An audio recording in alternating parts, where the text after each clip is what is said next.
أحيانا الوجع اللي جوانا ما بيكونش بسبب اللي حصل، بيكون بسبب اللي كنا متوقعين إنه يحصل وما حصلش. أنت مش زعلان لأن الشخص ده مشي، أنت زعلان لأنك كنت فاكره هيكمل.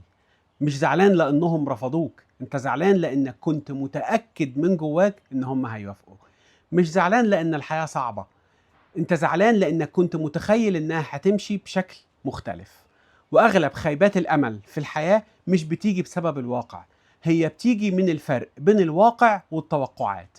إحنا بنرسم سيناريوهات كاملة في دماغنا، بنرسم شكل العلاقة، شكل المستقبل، شكل الناس، شكل الحياة، وبعدين بنزعل لما الواقع يرفض يمثل السيناريو اللي إحنا كتبناه له.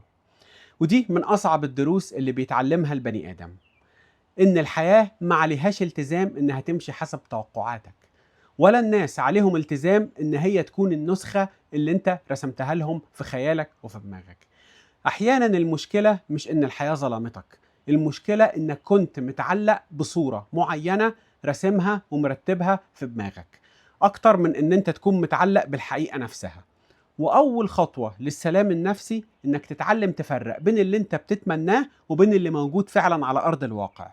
لأنك طول ما أنت بتحارب الواقع هتتعب، لكن طول ما أنت بتتعامل مع الحياة زي ما هي وفي حجمها الحقيقي ومخفض توقعاتك، مش بتتعامل مع الحياة زي ما أنت تمنتها، هتبدأ ترتاح.